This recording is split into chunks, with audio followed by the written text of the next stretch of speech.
Price எல்லாம். உண்மையாகவே இந்த வசனத்தை நான் வாசிக்கும்போது எனக்காகவே பேசுவதைப் போல சபை காரியங்கள் மற்ற காரியங்கள் பார்க்கும்போது இன்றைக்கி பாருங்கள் எவ்வளோ பேர் வந்திருக்கிறோம், எவ்வளோ பேர் இன்றைக்கி சர்ச்சுக்கு வந்திருக்கிறோம் பாருங்கள். ஆண்டவர் தான் சொன்னார், சபையே எபேசு சபைக்கு சொல்லும்போது சொல்கிறார், ஆதிலிருந்த அன்பை ஆனாலும் ஆதியில் கொண்டிருந்த அன்பை விட்டான் என்று உன் பேரில் எனக்கு குறைவுண்டு.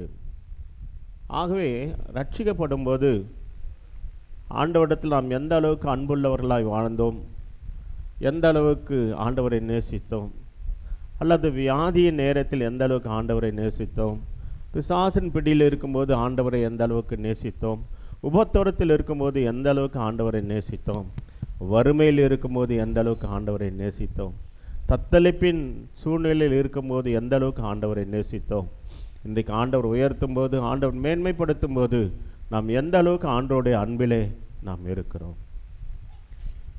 அதனால தான் எபேசு சபை மக்களுக்கு சொன்னார், நீ ரட்சிக்கப்படும் போது சபைக்கு வரும்போது அந்த அன்பை நீ விட்டுட்டப்பா, உன் பேரில் எனக்கு குறை உண்டு. என்ன குறை? சபையானது, எபேசு சபையானது ஆதியில் கொண்டிருந்த அன்பை அந்த எபேசு சபை விட்டுவிட்டது.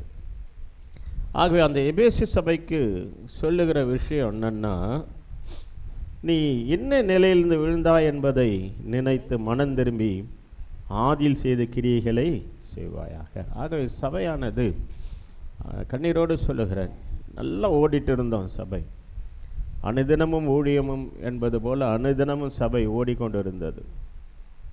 ஊழியக்காரர்கள் இடைவிடாமல் ஊழியத்தை செய்தார்கள், ஜெபிக்கிறவர்கள் இடைவிடாமல் ஜெபித்தார்கள். ஒரு பெரிய எழுப்புதலை சபையானது சந்தித்தது. ஆனால் ஆதியில் இருந்த அன்பை நாம் இப்பொழுது நாம் விட்டுவிட்டபடினால் என்ன இல்லை, ஊழியமும் இல்லை, கேர்சலும் நடக்கலை, ஜெப கூடுகையும் நடக்கலை. காரணம் என்ன? அன்பை விட்டுட்டோம், ஆண்டவர் மேலுள்ள நேசத்தை நாம் விட்டுவிட்டோம். ஆகிய சபையானது எந்த நிலையிலே நாம் எழுந்து போனோம் என்பதை உணர்ந்து ஆதியிருந்த நிலைக்கு நாம் திரும்புவது அவசியமாக இருக்கிறது. இன்றைக்கி டாப்பிக்கே ரொம்ப அருமையான சபை, எபேசு சபை. இந்த எபேசு சபை குறித்து சொல்லும்போது இந்த எபேசு சபையை நிர்ணயித்தவர் யார் என்றால் பவுல் அப்போஸ்தலன். பவுல் அப்போஸ்தலன் இந்த எபேசு சபையை என்ன பண்ண உருவாக்கினவர் பவுல் அப்போஸ்தலன். அப்போஸ்தலர் நடபடிகள் 18ஆம் அதிகாரம், அப்போஸ்தலர் நடபடிகள் 18ஆம் அதிகாரம் 19 இருந்து நம்ம வாசிப்போம். அவன் எபேசு பட்டணத்துக்கு வந்தபோது அங்கே அவர்களை விட்டு நீங்கி ஜெப ஆலயத்தில் பிரவேசித்து யூதருடனே சம்பாஷணை பண்ணினான். அவன் இன்னும் சில காலம் தங்களுடனே இருக்க வேண்டும் என்று அவர்கள் கேட்டுக்கொண்ட போது அவன் சம்மதியாமல், வருகிற பண்டிகையிலே எப்படியாயினும் நான் எருசலேமிலே இருக்க வேண்டும், தேவனுக்கு சித்தமானால் திரும்பி உங்களிடத்திற்கு வருவேன் என்று சொல்லி அவரிடத்தில் உத்தரவு பெற்றுக்கொண்டு கப்பலேறி எபேசுவை விட்டு புறப்பட்டு செசரியா பட்டணத்துக்கு வந்து எருசலேமுக்கு போய் சபையை சந்தித்து அந்தியோகியாவுக்கு போனான். அங்கே சில காலம் சஞ்சரித்த பின்பு புறப்பட்டு கிரமமாய் கலாத்திய நாட்டிலும் பிரிஸ்கியா நாட்டிலேயும் சுற்றி திரிந்து சீஷர் எல்லாரையும் திடப்படுத்தினான். போதும். இப்போ பவுல் அப்போஸ்தலன் எபேசு நாட்டுக்கு போகிறான். எபேசு பட்டணத்துக்கு போகும்போது ஜெப ஆலயத்தில் பிரவேசித்து யூதர்களோடு சம்பாஷணை சுவிசேஷத்தை அவன் அறிவித்தான். ஆகவே அங்கிருந்த யூதர்கள் கொஞ்ச காலம் தங்கி எங்களோடு கூட ஊழியத்தை செய்ய வேண்டும் என்று அவர்கள் கேட்டுக்கொண்டார்கள். ஆகவே ஆனாலும் நான் எங்கே இருக்கணும், வருகிற பண்டிகையில் எப்படியாவது நான் எருசலேமில் இருக்க வேண்டும் என்று சொல்லி உத்தரவு பெற்றுக்கொண்டு அவன் கிளம்பி போனான். ஹல்லேலூயா. அந்த இடத்துல யார் வந்தது? அலெக்சாந்திரிய பட்டணத்து பிறந்தவனும் சாதுரியவானும் வேதாகமங்களில் வல்லவனான அப்போலோ என்பவன் எபேசு பட்டணத்துக்கு வந்து எபேசுல அவனும் என்ன செய்கிறான்? ஊழியத்தை செய்கிறான். ஹல்லேலூயா. எபேசும் ஊழியத்தை செய்கிறான். அப்போது அப்போலோ இப்போ எங்கே இருக்கிறான்?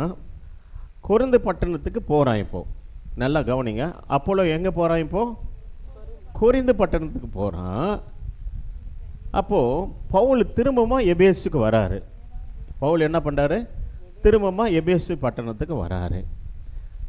இது ஒரு வரலாறு. இது இன்னைக்கு இந்த வேதகமம் விளக்க உரையாகவும் எடுத்துக்கொள்ளலாம், வரலாறாகவும் இதை நீங்கள் எடுத்துக்கொள்ளலாம். இப்பொழுது மீண்டுமா எங்கே வராரு பவுல் அப்போஸ்தலன்? எபேசு பட்டணத்துக்கு வராரு. எபேசு பட்டணத்துக்கு வந்தபோது சிலரை கண்டான். சீஷர்கள் ஏற்கனவே கொஞ்சம் பேர் இருக்காங்க எபேசு பட்டணத்தில்.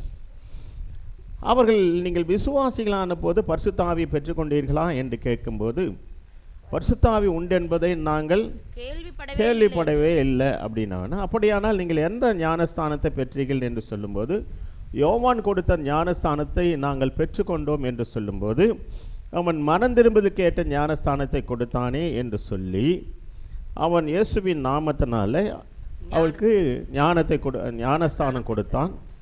அப்போது அவர்கள் மேல் கைகளை வைத்த போது பரிசுத்த ஆவியானவர் வந்தார்.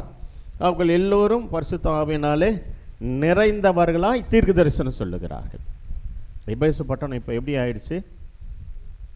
தீர்க்க தரிசனம் சொல்லுகிறவர்களாய் தீர்க்கதரிசிகள் அநேகர் எபேசு பட்டணத்தில் இருந்தார்கள். அந்நிய பாஷையை பேசி தீர்க்க தரிசனம் சொல்லுகிற அநேக ஆத்துமாக்கள், சபை மக்கள் எபேசு பட்டணத்தில் இருந்தார்கள். ஆனால் வெளிப்படுத்த விசேஷம் வாசிக்கும் போது அந்த எபேசு பட்டணம் ஆண்டவர் மேல் உள்ள அன்பிலே குறைந்து போனது. நல்ல ஆரம்பம், எபேசு பட்டணத்தின் ஆரம்பம் நல்ல ஆரம்பம். அந்நிய பாஷை பேசி தீர்க்க தரிசனம் சொன்னார்கள் அந்த எபேசு பட்டணத்தர்கள். ஆனால் நாட்கள் செல்ல செல்ல அவளுக்குள் அவிவிசுவாசம் வந்து ஆண்டோடைய அன்பை விட்டு அவர்கள் கடந்து போனார்கள். ஹல்லேலூயா. அந்த எபேசு பட்டணத்தில் தான் பெரிதான அற்புத அடையாளங்கள் எழுப்புதல் நடந்தது. 11ஆம் வசனம் 12ஆம் வசனம்னா, பவுலின் கைகளால் தேவன் விசேஷித்த அற்புதங்களை செய்தறினார். அவனுடைய சரீரத்திலிருந்து உருமால்களையும் கச்சைகளும் கொண்டு வந்து வியாதிஸ் மேல் போட வியாதிகள் அவர் விட்டு நீங்கி போயிற்று, பொல்லாத ஆய்களும் அவர்கள் விட்டு போயிற்று. ஒரு பெரிய எழுப்புதல் எபேசு பட்டணத்தில். அடுத்த வசனம் வாசிங்க, 13ஆம் வசனம். அப்பொழுது தேசந்தாரிகளாய் திரிகிற மந்திரவாதிகளாகிய யூதரில் சிலர் பொல்லாத ஆவிகள் பிடித்திருக்கிறவர் மேல் கர்த்தராகிய இயேசுவின் நாமத்தை சொல்ல துணிந்து பவுல் பிரசங்கிக்கிற இயேசுவின் பேரில் ஆணையிட்டு உங்களுக்கு கட்டளிடுகிறோம் என்றார்கள். பிரதான ஆசாரியனாகிய ஸ்கேவான் என்னும் ஓர் யூதனுடைய குமாரர் 7 பேர் இப்படி செய்தார்கள். பிசாசு அவர்களை, நாங்கள் இயேசுவை அறிவோம், பவுலை அறிவோம், நீங்கள் யார் என்று சொல்லி அவர்கள் நிர்வாணிகளாய் விட்டு விட்டு ஓடிட்டு பிடிங்கிட்டு ஓடிச்சு. அப்போ எபேசில் குடியிருந்த யூதர்கள், கிரேக்கர்கள் அனைவரும் தெரிய வந்தபோது அவர்கள் எல்லோரும் பயமடைந்தார்கள். கர்த்தருடைய நாமம் மகிமைப்பட்டது. விசுவாசித்தவர்கள் அநேகர் வந்து தங்கள் செய்கைகளை வெளிப்படுத்தி அறிக்கையிட்டார்கள். மாய வித்தற்காரராக இருந்தவர்கள் அநேகர் தங்கள் புஸ்தகங்களை கொண்டு வந்து எல்லோருக்கும் முன்பாக சுட்டெரித்தார்கள். அவைகளின் கிரயத்தை தொகை பார்த்து 50,000 வெள்ளிக்காசாக கண்டார்கள். இவ்வளவு பலமாய் கர்த்தருடைய வசனம் விருத்தி அடைந்து மேற்கொண்டது. ஆனால் இந்த சபைதான் பிற்காலங்களில் ஆண்டவர் மேல் உள்ள அன்பை இழந்து போனது. ஒரு பெரிய எழுப்புதலை சந்தித்த சபை. அந்த சபையில் துரத்த முடியாத பிசாசுகள் இல்லை, சுகமாக்கப்படாத வியாதிகள் இல்லை, மந்திரவாதிகளும் மனம் திரும்பினார்கள். பெரிதான அற்புதம் அடையாளம் நடந்தது. விசுவாசியத்தில் அநேகர் வந்து தங்கள் செய்கைகளை வெளிப்படுத்தி அறிக்கையிட்டார்கள். மாய வித்தார்காரர்கள் ரட்சிக்கப்பட்டு தங்கள் புஸ்தகங்களை கொண்டு வந்து எல்லோருக்கும் முன்பும் சுட்டெரித்தார்கள். இவ்வளவு பலமாய் கர்த்தருடைய வசனம் விருத்தி அடைந்தது. ஆனால் நாட்கள் செல்ல செல்ல அந்த சபை ஆண்டவர் மேலுள்ள அன்பை விட்டுவிட்டது. அல்லேலூயா. ஆண்டவர் மேலுள்ள அன்பை அந்த சபை விட்டுவிட்டது. எனக்கு அன்பானவர்களே, இன்று ஆண்டவர் மேல் எந்த அளவுக்கு நாம் அன்புள்ளவராக இருக்கிறோம். இன்னொரு எழுப்புதலையும் எபேசு சபைக்குள் வந்தது. மந்திரவாதிகள் ரட்சிக்கப்பட்டார்கள். பெரிதான அற்புத அடையாளங்கள் அந்த எபேசு சபையில் நடந்தது. அநேக பிசாசுகள் துரத்தப்பட்டார்கள். பிசாசு எப்படி இருந்து விடுதலையாக்கப்பட்டவர்கள் சொன்னார்கள், கர்த்தரே தெய்வம், கர்த்தரே தெய்வம் என்று சொன்னவர்கள் பிசாசு பிடியிலிருந்து விடுதலையான உடனே, சுகமாக்க உடனே ஆண்டவர் மேல் உள்ள அன்பை அவர்கள் விட்டுவிட்டார்கள். மாத்திரமல்ல 22ஆம் வசனத்தை சொல்லுகிறது, தனக்கு உதவி செய்தில் 2 பேராகிய தீமோத்தேயுவையும் எரஸ்துவையும் மக்கெதோனியாவுக்கு அனுப்பிட்டு பின்னும் சில காலம் ஆசியாவில் தங்கலாம் என்று நினைத்து அவன் எபேசில் தங்கினான். எப்படி என்றால், தீமோத்தேயு என்னும் ஒரு தட்டான் தியானாளின் கோவிலைப் போல வெள்ளியினால் சிறிய கோயில்களை செய்து தொழிலாளிகளுக்கு மிகுந்த ஆதாயம் வருவித்துக் கொண்டிருந்தான். 25ஆம் வசனத்தை வாசியுமா. இவர்களையும் இப்படிப்பட்ட தொழில் செய்கிற மற்ற வேலையாட்களையும் அவன் கூடி வர செய்து, மனுஷர்களே, இந்த தொழிலினால் நமக்கு நல்ல பிழைப்பு உண்டாயிருக்கிறதென்று அறிவீர்கள். இப்படி இருக்க கைகளினால் செய்யப்பட்ட தேவர்கள் அல்லவென்று இந்த பவுல் என்பவன் சொல்லி எபேசுல மாத்திரமல்ல கொஞ்சம் குறிய ஆசியா எங்கும் அநேக ஜனங்களுக்கு போதித்து அவர்களை வசப்படுத்தி கொண்டான் என்று நீங்கள் கண்டும் கேட்டும் இருக்கிறீர்கள். இதனால் நம்முடைய தொழில் அச்சு போகும்படியான அபாயம் நேரிட்டிருக்கிறதும் அல்லாமல் மகாதேவியாகிய தீனாளுடைய கோவில் எண்ணமற்று போகிறதற்கும் ஆசியா முழுமையும் பூச்சக்கரமும் சேவிக்கிற அவளுடைய மகத்துவம் அழிந்து போகிறதற்கும் ஏதுவாயிருக்கிறது என்றான். அவர்கள் இதை கேட்டு கோபத்தால் நிறைந்து எபேசுடைய தியானாலே பெரியவள் என்று சத்தமிட்டார்கள். பட்டணம் முழுவதும் கலகத்தினால் நிறைந்தது. பவுலுக்கு வழித்துணையாய் வந்த மக்கதோனியராகிய காயுவையும் அரிஸ்தர்குவையும் அவர்கள் இழுத்து கொண்டு ஒருமனப்பட்டு அரங்கசாலைக்கு பாய்ந்தோடினார்கள். பவுல் கூட்டத்துக்குள்ளே போக மனதாயிருந்த போது சீஷர்கள் அவனை போக விடவில்லை. ஆசியா நாட்டு தலைவரில் அவனுக்கு சிநேகிதராயிருந்த சிலரும் அவனிடத்திற்கு ஆள் அனுப்பி அரங்கசாலைக்குள் போக வேண்டாம் என்று எச்சரித்தார்கள். கூட்டத்திற்குள் அமளி உண்டாகி சிலர் இப்படியும் சிலர் அப்படியுமாக பேசினார்கள். தாங்கள் கூடி வந்த காரணம் இன்னதென்று அநேகருக்கு தெரியாதிருந்தது. அப்பொழுது யூதர்கள் அலெக்சந்தர் என்பவனை முன்னிற்க தள்ளுகையில் கூட்டத்திலே சிலர் அவனை முன்னே இழுத்து விட்டார்கள். அலெக்சந்தர் கைமர்த்தி ஜனங்களுக்கு உத்தரவு சொல்ல மனதாயிருந்தான். அவன் யூதன் என்று அவர்கள் அறிந்தபோது எபேசுடைய தியானாலே பெரியவள் என்று 2 மணி நேரமளவும் எல்லாரும் ஏகமாய் சத்தமிட்டு கொண்டிருந்தார்கள். இப்போ பவுல் எபேசு பட்டணத்துக்கு போகி, கையினால் செய்யப்பட்ட விக்கிரகங்கள் தெய்வம் அல்ல, இன்றைக்கு கூட சின்ன சின்ன கோயில்களில் செஞ்சு வைக்கிறாங்க தெரியுமா? அது சின்ன ஒரு சுரூபம் இருக்கும், செஞ்சு வைக்கிறாங்க. வெளியினால நம்ம செஞ்சு வைக்கிறோம். அங்கே அப்போவே எபேசு பட்டணத்துக்கு அந்த பட்டணத்தின் தெய்வம் தீனா. அந்த பட்டணத்து பேர் என்னது? தியானாள். அந்த தெய்வத்தை அவள் கும்பிட்டு கொண்டிருந்தார்கள். அங்கே வாசிக்கிறோம் 34 வருஷம். அவன் யூதன் என்று அவர்கள் அறிந்த போது எபேசுடைய தியானாலே பெரியவள் என்று 2 மணி நேரம் எல்லோரும் ஏகமாய் சத்தமிட்டு கொண்டிருந்த அந்த சபை, விக்கிரகாராதனை பின்பற்றி கொண்டிருந்த அந்த பட்டினம், சபை என்று சொல்லக்கூடாது, விக்கிரகாராதனைக்காரர்களாக இருந்த எபேசு பட்டினம், தியானலே மிகப்பெரிய தெய்வம் என்று சொல்லிக் கொண்டிருந்த எபேசு பட்டணம் மனம் திரும்பி இயேசுவை ஏற்றுக்கொண்டது. மந்திரவாதிகள் மனம் திரும்பினார்கள், விக்கிரகாராதனைக்காரர்கள் மனம் திரும்பினார்கள். ஆனால் அவ்வளவு வைராக்கியமாக வந்த அந்த சபை நாட்கள் போக போக போக போக அதிலிருந்த அன்பை அந்த சபையானது விட்டுவிட்டது. ஹல்லேலூயா. மந்திரவாதிகள் எல்லாம் மனம் திரும்பி வைத்த பவுல் அப்போஸ்தலர், பெரிதான அற்புதம், நிறைய பிசாசு போச்சு, நோய்கள் சுகமாச்சு. அவன் தைரியமாக சொன்னான், கையால் செய்யப்பட்ட விக்கிரகங்கள் தெய்வம் அல்ல, கர்த்தரே தெய்வம், கர்த்தரே தெய்வம் என்று எபேசுவில் முழங்கினான். அவ்வளவு உபத்திரத்து மத்தியில் அந்த பட்டினம் இயேசுவை ஏற்றுக்கொண்டது. அந்த சபைக்கு பேர், அந்த பட்டணத்தின் பேராலே எபேசு சபை என்று சொல்லப்பட்டது. ஹல்லேலூயா, ஹல்லேலூயா. இங்கே அப்போஸ்தலர் 18ஆம் அதிகாரம் 19-21 வரைக்கும் வாசிக்கும்போது, அவன் எபேசு பட்டணத்துக்கு வந்தபோது அங்கே அவர்களை விட்டு நீங்கி ஜெப ஆலயத்தில் பிரவேசித்து யூதருடைய சம்பாஷை பண்ணினான். அவங்களோட நிறைய பேசினான்.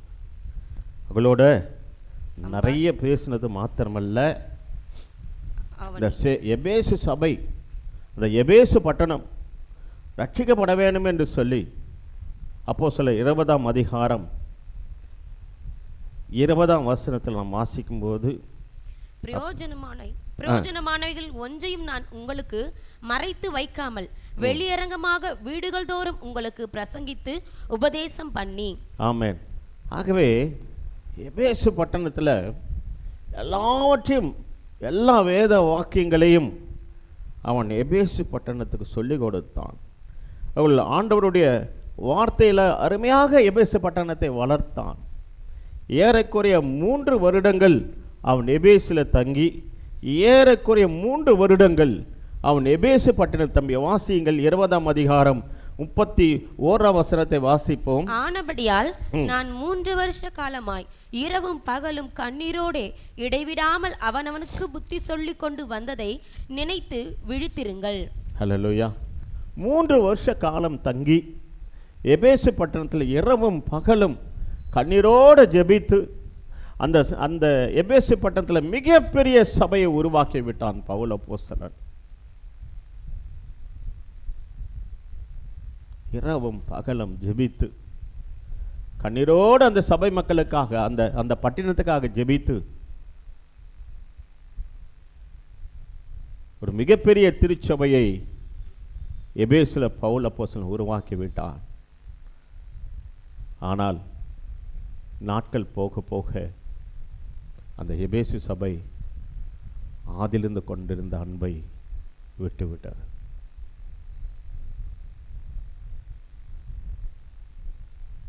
கண்ணீரோடு விதைக்கிறவன் கம்பீரத்தோடு அறுப்பான் என்று சொன்ன நீதிமொழியில் சொன்னதுபடி கண்ணீரோடு அவன் இடைவிடாமல் ஜெபித்து அவனவனுக்கு புத்தி சொல்லி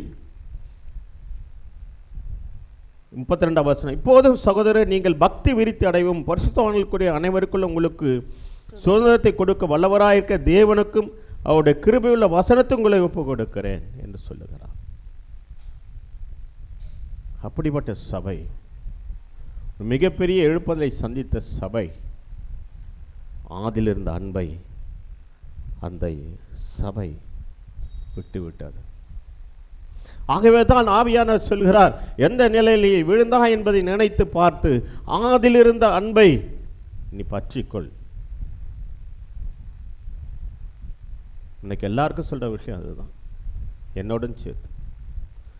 ஆதியில நாம் தேவனுக்காக எப்படி எழும்பி பிரகாசித்தோம், ஆதியில கர்த்தருக்காக எப்படி நாம் ஓடினோம், ஆதியில தேவனுக்காக எப்படியெல்லாம் ஜெபித்தோம், எப்படி உபவாசித்தோம், இன்று எப்படி கொடுத்தோம். உபத்திரவத்திலும் மக்கதோனிய சபை போல மிகுந்த உபத்திரவத்திலும் உதாரத்தமாய் ஊழியத்தை தாங்கினோமே. இன்றைக்கு நாம் நம்முடைய ஆவிக்குரிய நிலைமை எப்படி இருக்கிறது? 3 வருடம் கண்ணீரோடு உபவாசித்து ஜெபித்து அவனவனுக்கு புத்தி சொல்லி உருவாக்கின அந்த சபை மந்திரவாதிகளெல்லாம் மனம் திரும்பி தங்கள் மந்திரவாத புத்தகங்களை சுட்டெறிந்து போட்டார்கள். 50,000 வெள்ளிக்காசுக்கு இணையான அந்த புத்தகங்கள். தியானாலே பெரியவள் என்று சொன்ன அந்த ஜனங்களெல்லாம் ரட்சிக்கப்பட்டு சபையில சேர்ந்தார்கள். ஒரு எழுப்புதலை சந்தித்த அந்த எபேசு சபை பின் நாட்களில் ஆண்டவர் மேல் உள்ள நேசத்தையும் அன்பையும் இழந்து போயிற்று. ஹல்லேலூயா. சொல்லும்போது பவுல் எபேசில் என்ன விலை கொடுத்தான்னு பார்க்குறோம். 1 கொரிந்தியர் 15ஆம் அதிகாரம் 1 கொரிந்தியர் 15:31-32 வாசிக்கும்போது, நான் அனுதினமும் சாகிறேன், அதை நம்முடைய கர்த்தராகிய கிறிஸ்து இயேசுவினால் உங்களை குறித்து நான் பாராட்டுகிற மேன்மையை கொண்டு சத்தியமாய் சொல்லுகிறேன். நான் எபேசுவிலே துஷ்ட மிருகங்களுடனே போராடினேன் என்று மனுஷர் வழக்கமாய் சொல்லுகிறேன். அப்படி போராடியதினாலே எனக்கு பிரயோஜனம் என்ன? மரித்தோர் உயிர் தெழாவிட்டால் புசிப்போம் குடிப்போம் நாளைக்கு சாவோம் என்று சொல்லலாமே. ஆமென். என்ன அப்படியே கண்ணீருக்கு தேம்பி தேம்பி அழலாம் போல. 31ஆம் வசனம் சொல்றான்,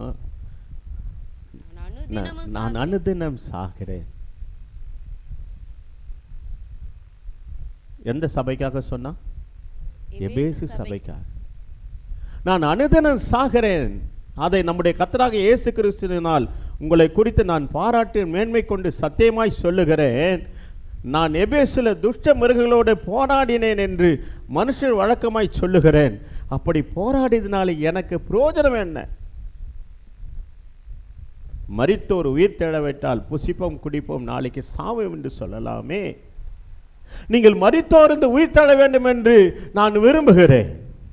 உங்கள் ஆத்மா நரகத்துக்கு போகக்கூடாது என்று நான் விரும்புகிறேன். நான் அனிதனம் உங்களுக்காக சாகிறேன், உங்களுக்காக உபவாசிக்கிறேன், உங்களுக்காக கண்ணீர் வடிக்கிறேன். அப்படி கண்ணீர் வடித்து உருவாக்கின அந்த சபையானது ஆதிலிருந்த அன்பை விட்டு விட்டது.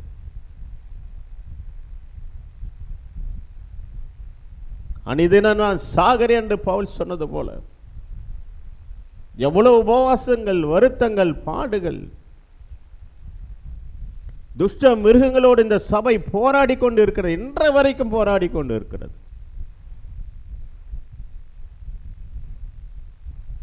ஏன்? எப்படியாயிலும் மரித்தோர் இருந்து சபை மக்கள் உயிர் தேட வேண்டும்.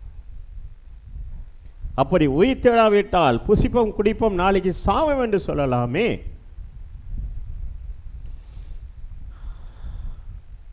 அப்போதுதான் அந்த எபேசு சபை மக்களுக்கு தான் சொல்றார், எங்கிருந்து கொரிந்து பட்டணத்துன்னு சொல்றாரு, இதோ ஒரு ரகசியத்தை உங்களுக்கு நான் அறிவிக்கிறேன். நாம் எல்லோரும் நித்திரை அடைவதில்லை.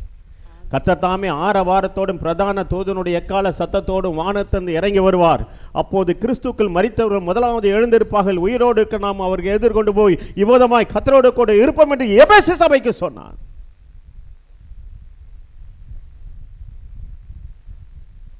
ஹல்லேலூயா. இவ்வளவு வைராக்கியமான சபை பிற்காலங்களில் ஆண்டவர் மேல் உள்ள அன்பை இழந்து போனது. பிற்காலங்களில் ஆண்டவர் மேல் உள்ள நேசத்தை அது விட்டுவிட்டது.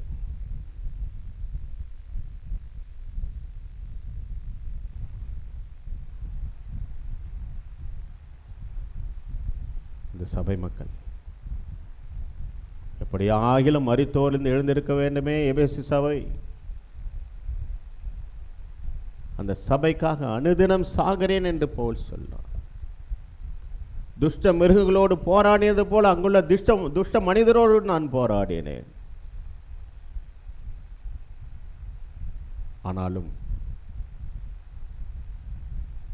அந்த சபையானது ஆதிலிருந்த அன்பை விட்டுவிட்டது. 1 கொரிந்தியர் 16ஆம் அதிகாரம் 8-9 வசனங்களை வாசிக்கும் போது, ஆகிலும் பெந்தெகோஸ்தே பண்டிகை வரைக்கும் எபேசு பட்டணத்தில் இருப்பேன், ஏனெனில் இங்கே பெரிதும் அனுகூலமான கதவு எனக்கு திறக்கப்பட்டிருக்கிறது, விரோதம் செய்கிறவர்களும் அநேகர் இருக்கிறார்கள். ஆமாம், விரோதம் செய்கிறவர்கள் எனக்கு இருக்கிறார்கள். அதனால இந்த எபேசு பட்டணத்தில் அனுகூலமான வாசல்கள் எனக்கு திறந்திருக்கிறது, விரோதம் செய்கிறவர்களே இருக்கிறார்கள். ஆகவே நான் எபேசுவில் நின்று நான் என்ன பண்ண போகிறேன்? மிகப்பெரிய சபையை என்ன பண்ணேன்? பவுல் அப்போஸ்தலன் சாதித்தார். ஹல்லேலூயா. விரோதிக்கிறவங்களும் இருந்தார்கள், அன்பு கூறுவர்களும் எங்கே இருந்தார்கள்? எபேசு சபையில் இருந்தார்கள். இப்படிப்பட்ட இந்த எபேசு சபை தான் பிற்காலங்களில் ஆண்டவருடைய அன்பை அது இழந்து விட்டார். ஆகவே எனக்கு அன்பானவர்கள், இந்த எபேசு சபை குறித்து நிறைய விஷயங்கள் பேசலாம். எபேசு சபை குறித்து நிறைய விஷயங்களை நாம் பேசலாம். எபேசியர் புத்தகம் 1ஆம் அதிகாரம். அந்த எபேசு சபைக்கு உள்ள ஒரு தனி குவாலிஃபிகேஷன் என்ன தெரியுமா? 1ஆம் அதிகாரம் 15ஆம் வசனத்தில் வாசிப்போம். இருங்க 13, 14, 15. நீங்களும் உங்கள் இரட்சிப்பின் சுவிசேஷமாகிய சத்திய வசனத்தை கேட்டு விசுவாசிகளான போது வாக்குத்தத்தம் பண்ணப்பட்ட பரிசுத்த ஆவியால் அவருக்குள் முத்திரை போடப்பட்டீர்கள். ஆமென். அவருக்கு இருமா. இப்போ எபேசு சபையானது ரட்சிப்பின் சுவிசேஷத்தை பவுல் மூலம் கேட்டபோது அவர்கள் மனரமியமாய் அவர்கள் இயேசுவை ஏற்றுக்கொண்டார்கள். அவர்கள் விசுவாசிகளான போது ஆவியானவருடைய அபிஷேகத்தை அவர்கள் பெற்றுக்கொண்டார்கள். வாக்குத்தத்தம் பண்ணப்பட்ட பரிசுத்த ஆவியானால் அவருக்குள் முத்திரை போடப்பட்டார்கள். வாக்குத்தத்தம் பண்ணப்பட்ட பரிசுத்த ஆவியின் அபிஷேகத்தை எபேசு மக்கள் பெற்றுக்கொண்டார்கள். அப்போ சொல்றார், அவருக்கு சொந்தமானவர்கள் அவருடைய மகிமைக்கு புகழ்ச்சியாக மீட்கப்படுவார்கள் என்பதற்கு ஆவியானவர் நம்முடைய சுதந்திரத்தின் அச்சாரமாய் இருக்கிறார். ஆனபடியால் கர்த்தராகிய இயேசு மேல் உங்கள் விசுவாசத்தையும் பரிசுத்தவான்களின் மேல் உள்ள உங்கள் அன்பையும் குறித்து நான் கேள்விப்பட்டு இடைவிடாமல் உங்களுக்காக ஸ்தோத்திரம் பண்ணி என் ஜபங்களில் உங்களை நினைத்து. அப்போ எபேசு சபை ஒரு குவாலிஃபிகேஷன் என்ன? அந்த சபை பரிசுத்த ஆவியால் நிரப்பப்பட்ட சபையாக இருந்தது. மாத்திரமல்ல, கர்த்தராகிய இயேசு கிறிஸ்து மேல் நல்ல விசுவாசமும் தன்னை நடத்துகிற ஊழியக்கார் மேல் ஆழமான அன்பும் உள்ள அந்த எபேசு சபை ஒரு நாள் வரும்போது தேவன் பேருள்ள அன்பை அது இழந்து விட்டது. அல்லேலூயா. தேவன் பேருள்ள அன்பை அந்த சபையானது இழந்து விட்டது. இந்த எபேசு சபை, நீங்கள் எபேசிய நிருபத்தை வாசிக்கும் போது எவ்வளவு ஆழமாய் அந்த எபேசிய நிருபத்தை பவுல் அப்போஸ்தலன் எழுதியிருப்பார் என்பதை நீங்கள் புரிந்து கொள்ளலாம். அதே 2ஆம் அதிகாரம் 19ஆம் வசனத்திலிருந்து நாம் வாசிக்கும் போது 2ஆம் அதிகாரம், ஆகையால் நீங்கள் இனி அந்நியரும் பரதேசிகளுமாய் இராமல் இங்கிருந்து வாசிக்கிறேன், 13ஆம் வசனத்திலிருந்து வாசிக்கிறேன், இல்லை 12ஆம் வசனத்திலிருந்து வாசிங்க, ரொம்ப அழகா இருக்கும். காலத்திலே கிறிஸ்துவை சேராதவர்களும் இஸ்ரவேலுடைய காணியாட்சிக்கு புறம்பானவர்களும் வாக்குத்தத்தத்தின் உடன்படிக்கைகளுக்கு அந்நியரும் நம்பிக்கை இல்லாதவர்களும் இவ்வுலகத்தில் தேவன் அற்றவர்களுமாய் இருந்தீர்கள் என்று நினைத்து கொள்ளுங்கள். இப்போ எபேசு சபைக்கு என்ன சொல்றாங்க? ரட்சிக்கப்படுவதற்கு முன்பாக எப்படி இருந்தாங்களா அவங்க? கிறிஸ்துவை சேராதவர்களும் இஸ்ரவேலுடைய காணியாட்சிக்கு புறம்பானவர்களும் வாக்குத்தத்தன் உடன்படிக்கை அந்நியரும் நம்பிக்கை அற்றவர்களும் இவ்வுலகத்தில் தேவர்கள் அற்றவர்களுமாய் இருந்தீர்கள் என்று நினைத்துக் கொள்ளுங்கள். அப்போ ரட்சிக்கப்படாத அந்த ஜனம், ரட்சிக்கப்படாத அந்த எபேசு சபை மக்கள், 13ஆம் வசனம் வாசிங்க. முன்னே தூரமாயிருந்த நீங்கள் இப்பொழுது கிறிஸ்து இயேசுவுக்குள் கிறிஸ்துவின் இரத்தத்தினாலே சமீபமானீர்கள். இப்படியெல்லாம் தூரமா இருந்த எபேசு பட்டணம், இப்படியெல்லாம் தூரமாக இருந்த ரட்சிக்கப்படாத எபேசு பட்டணம் பவுல் அப்போஸ்தலன் 3 வருட ஊழியத்தினாலே ரட்சிக்கப்பட்டு இப்போது தூரமாக இருந்த எபேசு மக்கள் கிறிஸ்துவின் இரத்தத்தினாலே சமீபமானீர்கள். எப்படியெனில் அவரே நம்முடைய சமாதானக்காரனாகி இரு திறத்தாரை ஒன்றாக்கி பகையாக நின்ற பிரிவினை நடுச்சுவரை தவிர்த்து அப்படின்னு சொல்லிட்டே வராரு பாருங்களேன்.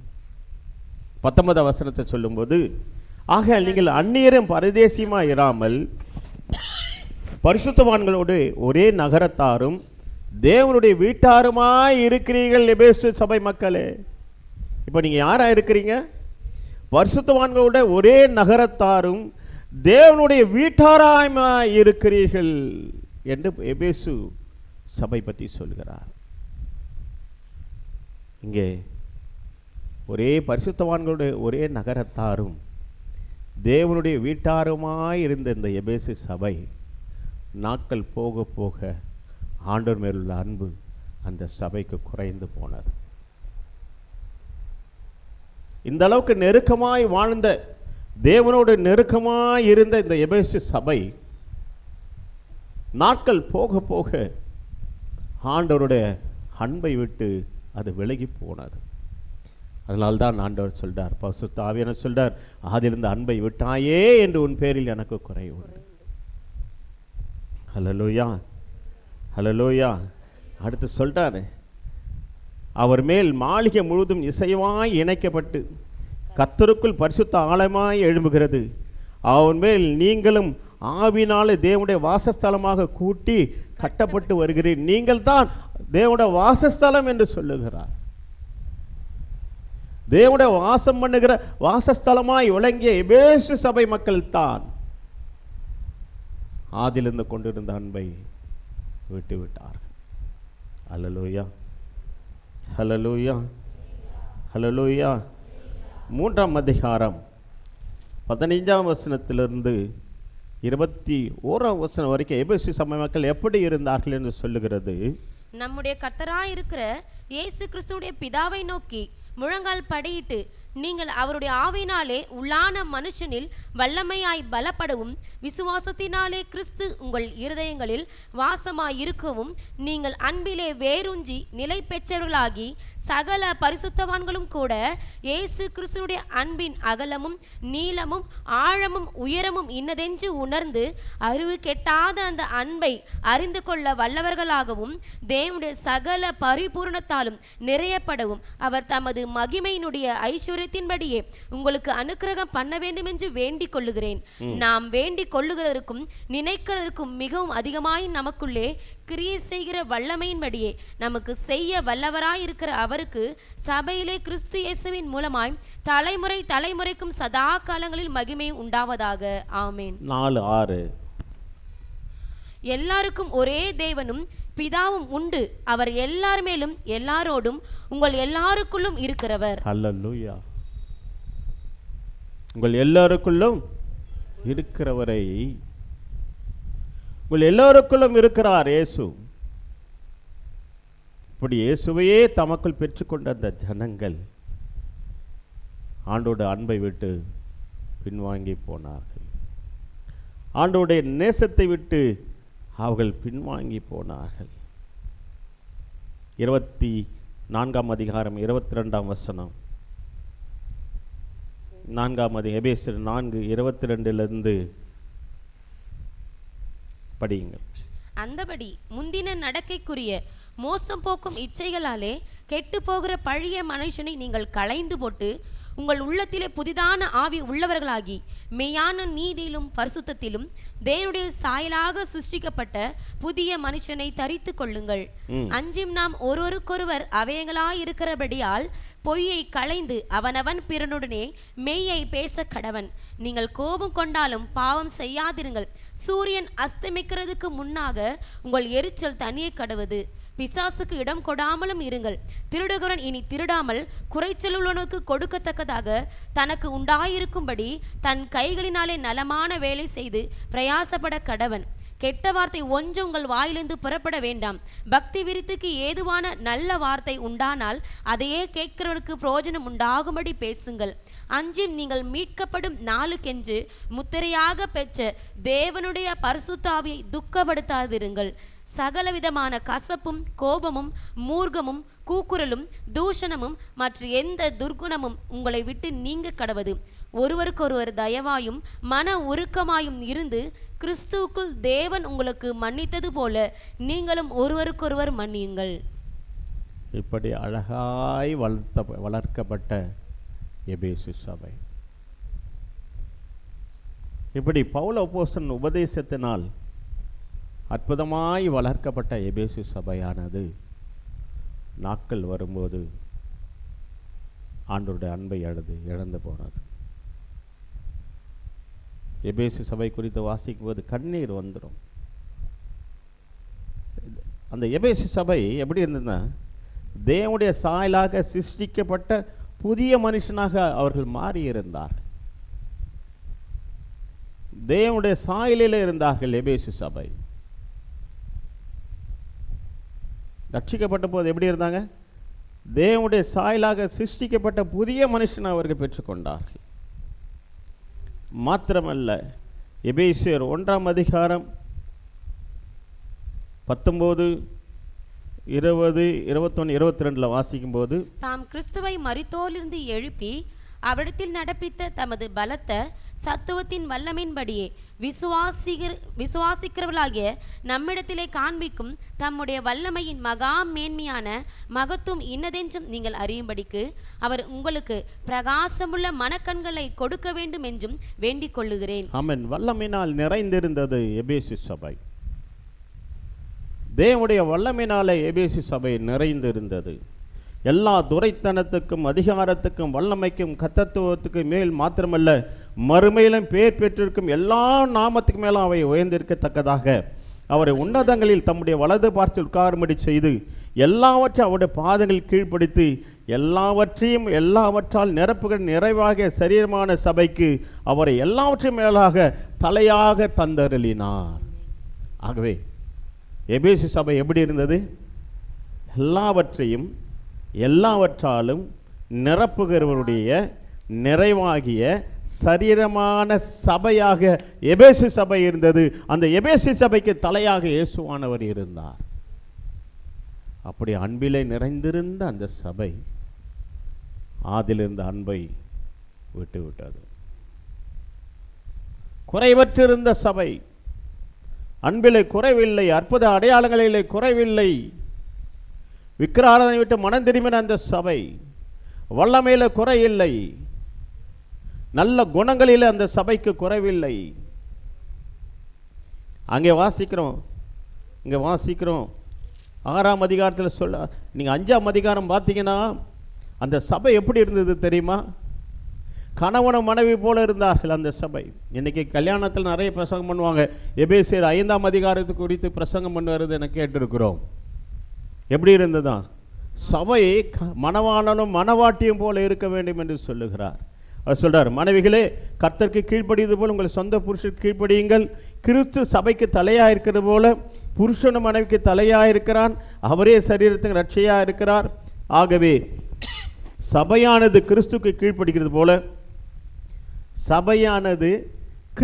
கீழ்ப்படுகிறது போல மனைவிகளும் தங்கள் சொந்த புருஷனுக்கு எந்த காரியத்திலேயும் கீழ்ப்படிந்து இருக்க வேணும். அப்போது கணவன் மனைவி உறவு எப்படியோ அப்படி எபேசு மக்களுக்கும் இயேசுக்கும் உள்ள உறவு இருந்தது என்பதை அவர் சுட்டி காட்டுகிறார். சொல்றார், புருஷர்களே உங்கள் மனைவிகள் அன்பு கூறுங்கள், அப்படியே கிறிஸ்துவும் சபையில் அன்பு கூர்ந்து.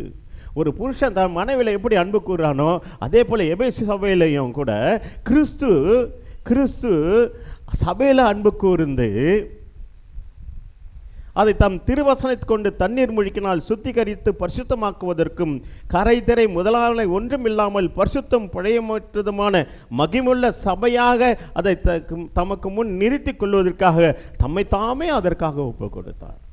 அந்த எபேசு சபைக்கு சொல்லும்போது, உங்களுக்காக இயேசு தன்னைத்தானே ஒப்பு கொடுத்தார்.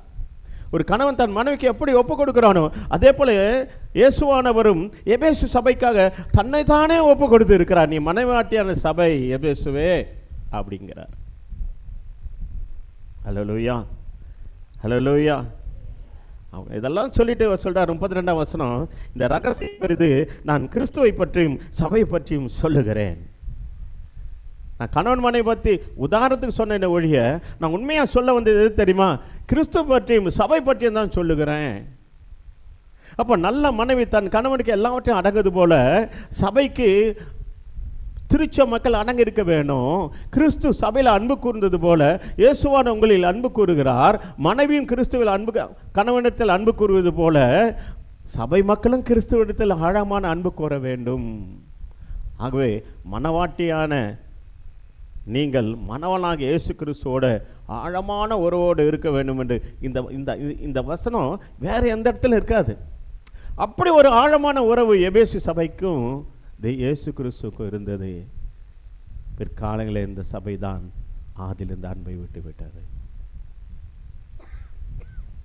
முள்ளின் நடுவே விதைக்கப்பட்ட விதையை போல ஆதிலிருந்த அன்பை இந்த எபேசு சபை விட்டார். ரொம்ப அழகான வசனம் இது. கணவன் மனைவி எப்படி ஒரு ஐக்கியமாக இருக்கிறாங்களோ அதை விட ஐக்கியமாக நாம் யார் இருக்கணும்? சபையும் கிறிஸ்துவும் இருக்க வேணும். அதை உதாரணம் காட்டி சொல்றார், நான் ரகசியம் பெரிது, நான் கிறிஸ்துவ பற்றி சபை பற்றியும் சொல்கிறேன்ப்பா. அவ்வளோ ஆழமான அன்பை சபை மக்கள் கிறிஸ்து மேல் செலுத்த வேண்டும். இன்னைக்கு எந்த அளவுக்கு அன்பு செலுத்துகிறோம் கிறிஸ்து மேலே? எந்த அளவுக்கு ஆண்டவரை நேசிக்கிறோம்?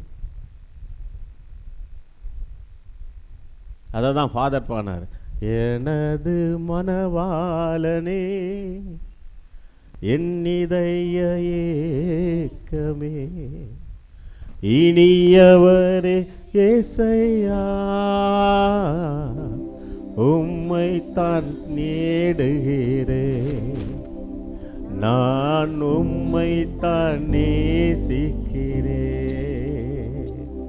ஆக எனது மனவாளனே இயேசுவே. எபேசு சபை அற்புதமான சபை. அப்படி ஒரு ஆழமான நேசம், கணவன் மனைவிக்குள்ள நேசத்தை விட அப்படி ஒரு ஆழமான நேசம் கிறிஸ்துவுக்கும் சபை மக்களுக்கு இருந்தது. அந்த சபைதான் நாட்கள் செல்ல செல்ல தேவன் பேருள்ள அன்பை இழந்து விட்டது. நீங்கள் வீட்டுக்கு போய் பாசிங்க, வீட்டுக்கு போய் பாசிங்க. சொல்றார், சொந்த மாம்சத்தை பகைக்கிறவன் ஒருவனும் இல்லையே, கர்த்தர் சபையை போஷித்து காப்பாற்றுவது போல ஒவ்வொருவனும் தன் மாம்சத்தை போஷித்து காப்பாற்றுகிறான். நாம் அவருடைய சரீரத்தின் அவயங்களாகவும் அவருடைய மாம்சத்துக்கும் அவருடைய எலும்புக்கும் உரியவர்களாக இருக்கிறோம். அப்படி புனைந்து வாழ்கிற ஒரு வாழ்க்கை கிறிஸ்துவ வாழ்க்கை. ஹல்லேலூயா. அப்படி நேசிச்சாங்க எபேசு மக்கள் ஆண்டவராக இயேசு கிறிஸ்துவை. ஹல்லேலூயா. அந்த சபை பிற்காலங்களில் ஆண்டவர் மேல் உள்ள அன்பை அது இழந்து விட்டது. நம்ம அடிக்கடி ஒரு வசனம் அப்போஸ்தலர் 20ஆம் அதிகாரத்தில் வாசிப்போம். என்ன தெரியுமா? அவர் சுய இரத்தத்தினால சம்பாதித்து கொண்ட சபை.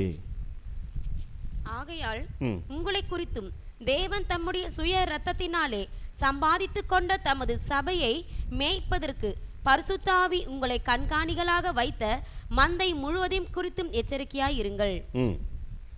நான் போன பின்பு மந்தையை தப்பவிடாத கொடிதான ஓநாய்கள் உங்களுக்குள்ளே வரும். உங்களில் சிலர் எழும்பி சீஷர்களை தங்களிடத்தில் இழுத்து கொள்ளும்படி மாறுபாடானவைகளை போதிப்பார்கள் என்று அறிந்திருக்கிறேன். ஆனபடியால் நான் 3 வருஷ காலமாய் இரவும் பகலும் கண்ணீரோடு இடைவிடாமல் அவனவனுக்கு புத்தி சொல்லிக் கொண்டு வந்ததை நினைத்து விழித்திருங்கள். இப்பொழுதும் சகோதரரே, இது கவனிங்க. உங்களை குறித்தும் தேவன் தம்முடைய சுய இரத்தத்தினால சம்பாதித்து கொண்ட சபை மேய்ப்பதுக்கு பரிசுத்த ஆவி உங்களை கண்காணியாக வைத்த மந்தை முழுதும் குறித்து எச்சரிக்கையாயிருங்கள்.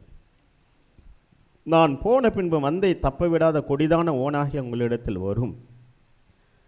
சிலர் எழும்பி சீஷர்களை தம்மிடத்தில் இழுத்து கொள்ளும்படி மாறுபாடானவை போதிப்பார்கள் என்று அறிந்திருக்கிறேன். இன்னைக்கு நடக்கிறது அப்படிதான்.